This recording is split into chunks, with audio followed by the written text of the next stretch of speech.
നല്ല അടിപൊളി ടേസ്റ്റില് ഉരുളക്കിഴങ്ങ് മസാലക്കറി ഇതവിടെ റെഡി ആയിക്കൊണ്ടിരിക്കുകയാണ്. നന്നായിട്ട് തിളച്ച് ചാറൊക്കെ ഒന്ന് കുറുകി വരാനായിട്ട് തുടങ്ങിയിട്ടുണ്ട്. കൂട്ടുകാരെ എല്ലാവർക്കും സുഖല്ലേ? ഭാമിക ഷിബി ബ്ലോഗിന്റെ പുതിയ വീഡിയോയിലേക്ക് എല്ലാവർക്കും സ്വാഗതം. ഞാൻ ഷിബില. ഇന്ന് നമുക്ക് ബ്രേക്ക്ഫാസ്റ്റിനും ലഞ്ചിനും ഒരുപോലെ റെഡി ആക്കി എടുക്കാൻ പറ്റുന്ന നല്ലൊരു അടിപൊളി ഉരുളക്കിഴങ്ങ് മസാലക്കറിയുടെ റെസിപ്പി ആയിട്ടാട്ടോ വന്നിട്ടുള്ളത്. നമുക്ക് വീഡിയോ കാണുന്നതിന് മുമ്പായിട്ട് വീഡിയോ ഇഷ്ടപ്പെടുകയാണെങ്കിൽ ഒന്ന് സബ്സ്ക്രൈബ് ചെയ്യാനും ഷെയറും ലൈക്കും കമന്റും ചെയ്യാനും ആരും മറക്കരുത്. അപ്പൊ വീഡിയോയിലേക്ക് പോവാം. കറി റെഡിയാക്കാനായിട്ട് തുടങ്ങാം. എന്നിട്ടൊരു പാൻ അടുപ്പത്ത് വെച്ചിട്ടുണ്ട്. അതിലേക്ക് വെളിച്ചെണ്ണ ചേർത്ത് കൊടുക്കാം. ഞാനൊരു 3 സ്പൂൺ വെളിച്ചെണ്ണ ചേർത്ത് കൊടുക്കുന്നുണ്ട്. എണ്ണ നന്നായി ചൂടായി വരട്ടെ. എണ്ണ നന്നായി ചൂടായി കഴിയുമ്പോൾ അതിലേക്ക് ഒരു സ്പൂൺ കടുക് ചേർത്ത് പൊട്ടിച്ചെടുക്കുക.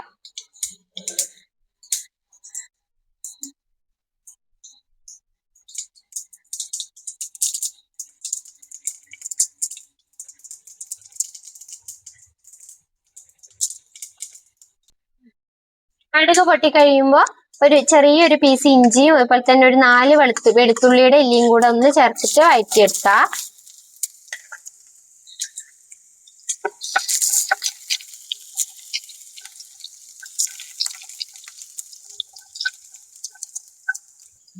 ഇഞ്ചി വെളുത്തുള്ളി ഒന്ന് വഴണ്ടി വരുമ്പോൾ അതിലേക്ക് ഒരു വലിയൊരു സവാള കനം കുറച്ച് കട്ട് ചെയ്തതും കൂടെ ചേർക്കുക. കൂടെ തന്നെ 2 പച്ചമുളകും കറിവേപ്പിലയും കൂടി ചേർത്ത് കൊടുക്കുക.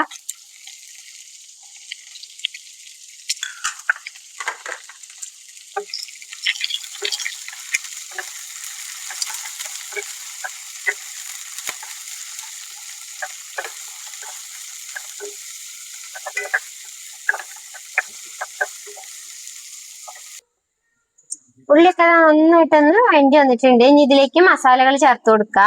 ആദ്യം തന്നെ എന്താ ഒരു സ്പൂണോളം നമ്മൾ മുളക് പൊടി ചേർത്ത് കൊടുക്കുന്നുണ്ട്. 1/2 സ്പൂണ് മഞ്ഞൾപ്പൊടി, ഒരു 2 സ്പൂണ് മല്ലിപ്പൊടി, ഒരു 1/4 ടീസ്പൂണോളം ഗരം മസാല, ആവശ്യത്തിനുള്ള ഉപ്പ് നമ്മൾ ഉള്ളി വാടുമ്പോൾ ചേർത്ത് കൊടുത്തിട്ടില്ല. അപ്പൊ ഇതിലേക്ക് ആവശ്യത്തിനുള്ള ഉപ്പും കൂടെ ചേർത്ത് കൊടുക്കുക. ഇനി ഇതിലേക്ക് വേണ്ടത് ഒരു സ്പൂണോളം ചിക്കൻ മസാല കേട്ടോ. അതും കൂടെ ചേർത്തിട്ട് നന്നായിട്ടൊന്ന് വഴറ്റിയെടുക്കാം. പൊടികളുടെ പച്ചമണം മാറുന്ന വരെ നന്നായിട്ട് ഇളക്കിയെടുക്കുക. പൊടികളൊക്കെ ചേർത്ത് നന്നായിട്ടൊന്ന് വഴറ്റിയെടുത്തിട്ടുണ്ട് കേട്ടോ. പൊടികളൊക്കെ നന്നായിട്ട് മൂത്ത് വന്നിട്ടുണ്ട്. ഇനി ഇതിലേക്ക് ഒരു വലിയൊരു തക്കാളി നീളത്തിൽ കട്ട് ചെയ്തും കൂടെ ചേർത്തിട്ട് ഒന്ന് നന്നായിട്ട് ഇളക്കിയെടുക്കണം. ഒരു 5 മിനിറ്റ് നന്നായിട്ടൊന്ന് വഴറ്റിയെടുക്കാം. തക്കാളി ചേർത്ത് ഒന്ന് ചെറുതായിട്ട് വഴണ്ടി വന്നിട്ടുണ്ട്. ഇനി ഇതിലേക്ക് നമ്മൾ 3 വലിയൊരു ഉരുളക്കിഴങ്ങായിട്ട് എടുത്തിട്ടുള്ളത് അതും കൂടെ ചേർത്തിട്ട് നന്നായിട്ട് ഈ മസാല നെല്ല് ആവുന്ന പോലെ ഒന്ന് ഇളക്കിയെടുക്കുക.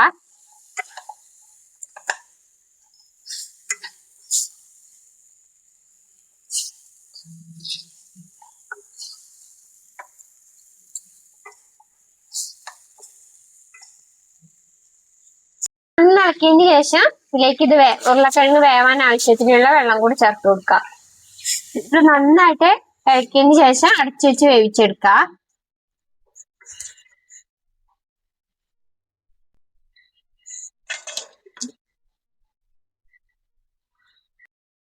ഉരുളക്കിഴങ്ങ് ഒന്ന് വരുന്ന സമയം കൊണ്ട് ഇതിലേക്കുള്ള അരപ്പൊന്ന് റെഡിയാക്കി എടുക്കുക. അതിനായിട്ട് തേങ്ങയും കറിവേപ്പിലയും കൂടെ ചേർത്തിട്ട് ഒന്ന് നന്നായിട്ട് മൂപ്പിച്ചെടുക്കണം.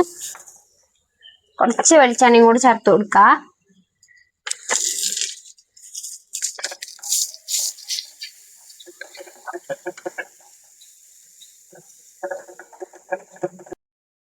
തേങ്ങ അത് നന്നായിട്ട് വറുത്തെടുത്തിട്ടുണ്ട്. ഇനി ഇതൊന്ന് ചൂടാറിയതിന് ശേഷം നമുക്കൊന്ന് അരച്ചെടുക്കാം.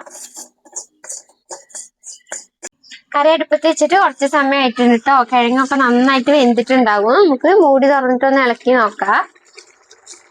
നന്നായിട്ട് വെന്തിട്ടുണ്ട്. ചാറൊക്കെ ഒന്ന് കുറുകി വരാനായിട്ട് തുടങ്ങിയിട്ടുണ്ട്.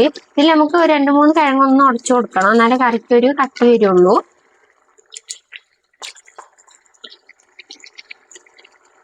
എല്ലാം കൂടെ ഉടയ്ക്കണ്ട. ഒരു 2 കഷ്ണം അല്ലെങ്കിൽ ഒരു 3 കഷ്ണം ഉടച്ചു കൊടുത്താൽ മതിയാവും.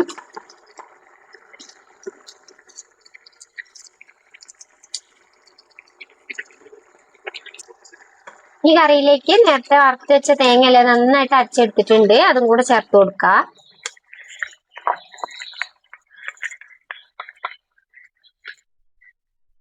കുറച്ച് വെള്ളം കൂടെ ചേർത്ത് കൊടുക്കുക.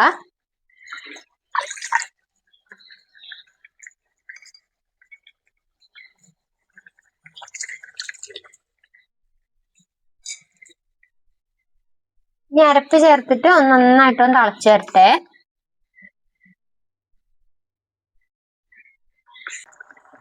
അരപ്പ് ചേർത്ത് കറി നന്നായിട്ട് തിളച്ചു വന്നിട്ടുണ്ട്. നമുക്ക് സ്റ്റവ് ഓഫ് ചെയ്യാം. അതിലേക്ക് ലാസ്റ്റ് കുറച്ച് കറിവേപ്പിലയും കൂടി ചേർത്തിട്ട് ഒന്ന് ഇളക്കാം. നല്ല അടിപൊളി ടേസ്റ്റിലുള്ള ഉരുളക്കിഴങ്ങ് മസാലക്കറി ഇതവിടെ റെഡി ആയിട്ടുണ്ട്. അത് ചോറിനും ചപ്പാത്തിക്കും അതുപോലെ തന്നെ വെള്ളപ്പത്തിനൊക്കെ നല്ല അടിപൊളി ഒരു കോമ്പിനേഷൻ ആണ്. ഇതുപോലെ റെഡിയാക്കി നോക്കാത്തവർ എന്തായാലും ചെയ്ത് നോക്കിക്കോളൂ, ഇഷ്ടപ്പെടും. അപ്പൊ ഇതുപോലുള്ള നല്ലൊരു വീഡിയോ ആയിട്ട് നാളെ കാണാം.